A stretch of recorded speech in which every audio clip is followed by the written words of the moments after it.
Hello students, welcome to A to Z পরীক্ষা। তো আজকে কিন্তু চলে এসেছি আবার একটি সারাংশ নিয়ে। ঠিক আছে, প্রত্যেকে করবে, প্রত্যেকে নিজের মতো করে লিখবে, প্রত্যেকে নিজের মতো করে টাইটেল দেবে, কমেন্টে জানাবে, আর লাইক কিন্তু অবশ্যই করবে। তো দেরি না করে চলো শুরু করি। দেখো, বলেছে চরিত্র শুধু মানব জীবনের অলংকার নহে, ইহা আবার একটি অমূল্য সম্পত্তি। তাহলে এটা হলো একটা মেইন লাইন। ঠিক আছে, চরিত্র কি শুধু মানব জীবনের অলংকার নহে, এটা একটি অমূল্য সম্পত্তি। আমাদের পার্থিব ধন সম্পত্তির মূল্য নির্ধারণ করা যায়, কিন্তু চরিত্রের কোনো মূল্য নির্ধারণ করা যায় না। তো এই যে লাইনটা, এগুলো হলো কি প্রথম লাইনটাকে ডেসক্রাইব করছে।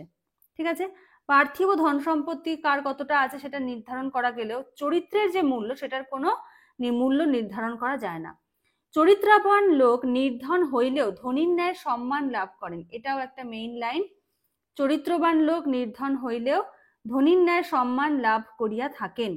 চরিত্র বলে মানুষ বহুর উপর আধিপত্য স্থাপন করে, মানে চরিত্র ঠিক থাকলে মানুষ কি কি করতে পারে, ধনীর ন্যায় সম্মান লাভ করতে পারে। ঠিক আছে, বহু মানুষের উপর আধিপত্য স্থাপন করে, তাকে সবাই মেনে চলে।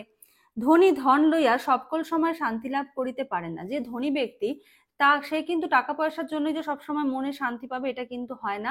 কিন্তু চরিত্র ধনে, যার চরিত্র ঠিক থাকে, চরিত্র ধনে ধনী ব্যক্তি সততই চিত্তের শান্তি লাভ করিতে পারেন। চরিত্র মানুষের মনুষ্যত্বের উপাদান, সুতরাং চরিত্রই মানব জীবনের শ্রেষ্ঠ সম্পদ, একমাত্র কাম্য বস্তু। ঠিক আছে, তাহলে চলো লেখাটা শুরু করি। প্রথমে দেব হলো টাইটেল। প্রত্যেকে কিন্তু লাইক করে দেবে। তোমরা দেখছো সবাই কিন্তু লাইক করছো না, আরো বেশি করে লাইক করো। দেখো, এত কষ্ট করে প্রতিদিন 3টে করে, 2টো করে, 4টে করে ভিডিও আপলোড করা হচ্ছে। মানে যাদের এই সম্বন্ধে ধারণা আছে তারা জানে এটা কতটা টাইম কনজিউমিং এর ব্যাপার, আর সেখানে এটা হলো একটা পড়াশোনার জিনিস।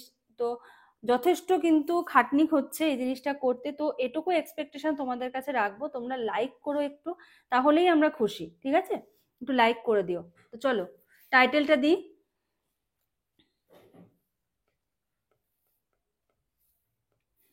চরিত্র মানুষের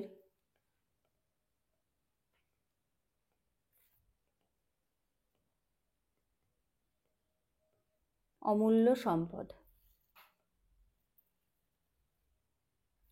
ঠিক আছে,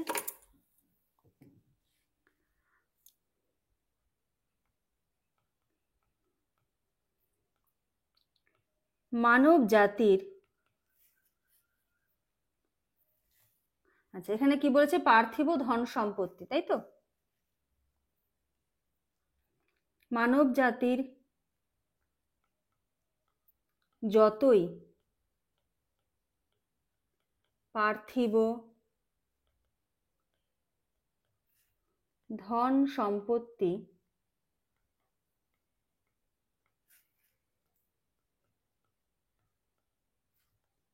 থাকুক না কেন,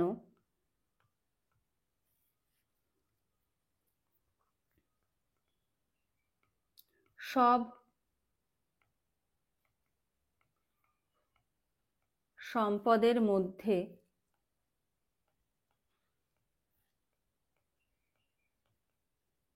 চরিত্রই বড় সম্পদ।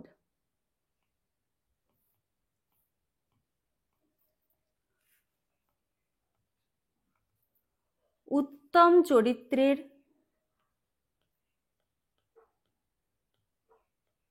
ব্যক্তি সর্বত্র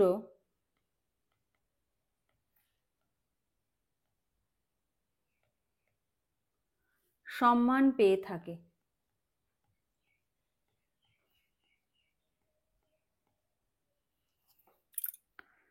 পক্ষান্তরে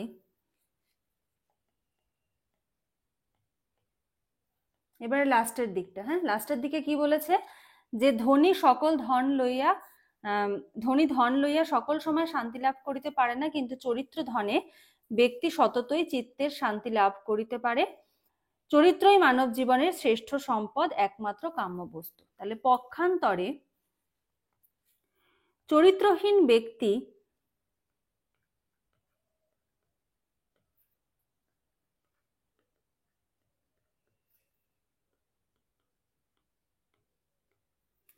চরিত্রহীন ব্যক্তি অজস্র ধন সম্পদের অধিকারী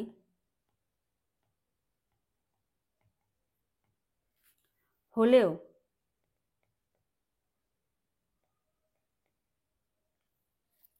সকলের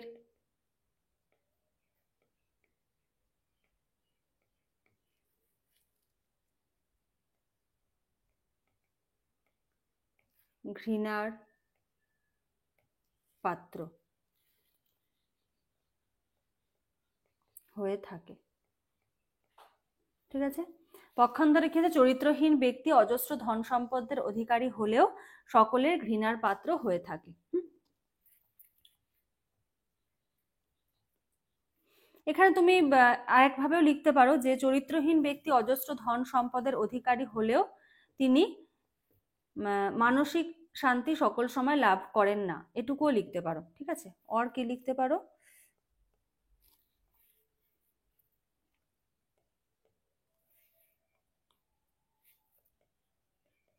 তিনি সকল সময়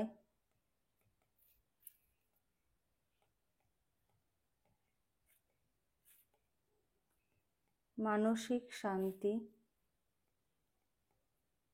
লাভ করেন না। ঠিক আছে, নিজেদের পছন্দ মতো। হ্যাঁ, আমি জাস্ট একটা এক্সাম্পল দিই, এখানে অন্য কিছুও তোমরা লিখতে পারো। মোট কথা প্রথম দিকের গুলো তো আমরা চরিত্রবান ব্যক্তির কি কি পেয়ে থাকেন, তিনি এটাই যার কাছে বড় সম্পদ, তিনি সম্মান পেয়ে থাকেন, অলরেডি এগুলো আমরা আলোচনা করে দিয়েছি। সুতরাং লাস্ট লাইনে কিন্তু আবার আমরা সেটাকে তুলনার মধ্যে আনবো না। লাস্ট লাইনে শুধু যাদের চরিত্রহীন ব্যক্তি অনেক ধন সম্পত্তির অধিকারী তাদের কি কন্ডিশন হয় সেটা আমরা লাস্ট লাইনে ইনক্লুড করবো। ঠিক আছে, আচ্ছা, সারাংশ তো হলো। এবার চলো তোমাদের জন্য আজকে থাকছে হলো কিছু হোমওয়ার্ক।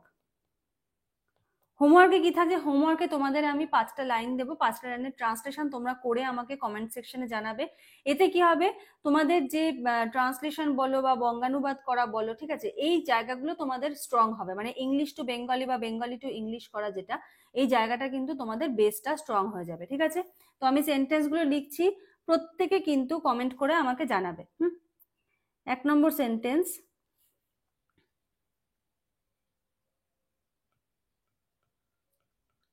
কাজটি করে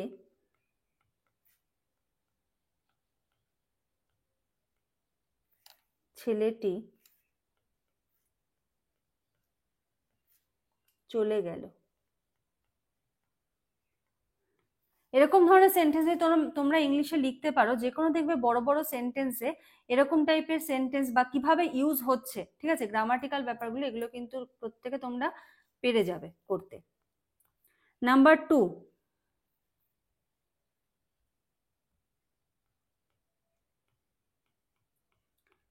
বাঘটিকে খতম করে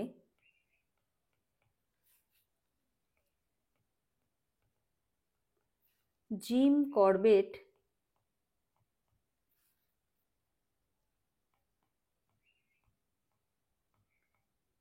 নৈনিতাল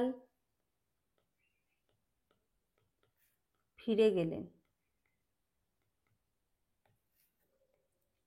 নাম্বার 3,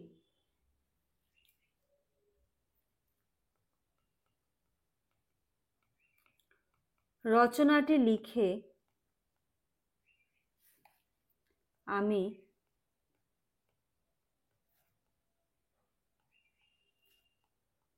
শুতে গেলাম।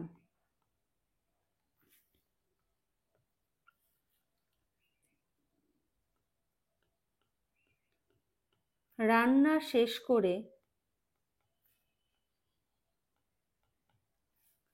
তিনি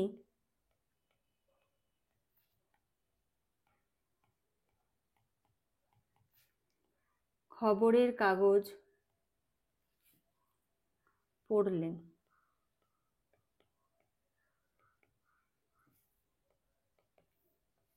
লাস্ট নাম্বার 5,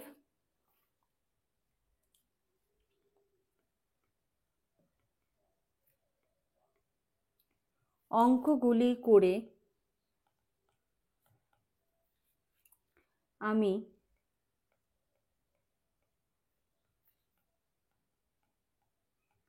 স্নান করতে গেলাম।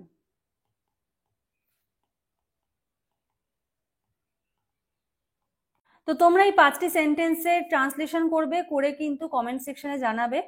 তোমাদের যদি কোনো ভুল ভ্রান্তি হয় সেগুলো কমেন্টেই কিন্তু শুধরে দেওয়া হবে, ঠিক আছে?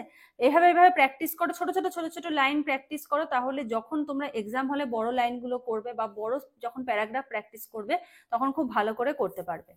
তো আজকের মতো এখানেই শেষ করছি, নেক্সট ক্লাসে আবার দেখা হবে। ভালো লাগলে লাইক করে দিও, যারা নতুন দেখছো অবশ্যই চ্যানেলটাকে সাবস্ক্রাইব করে নিও আরো নতুন নতুন ভিডিওর আপডেটস পাওয়ার জন্য। তো থ্যাংক ইউ, নেক্সট ক্লাসে আবার কথা হচ্ছে।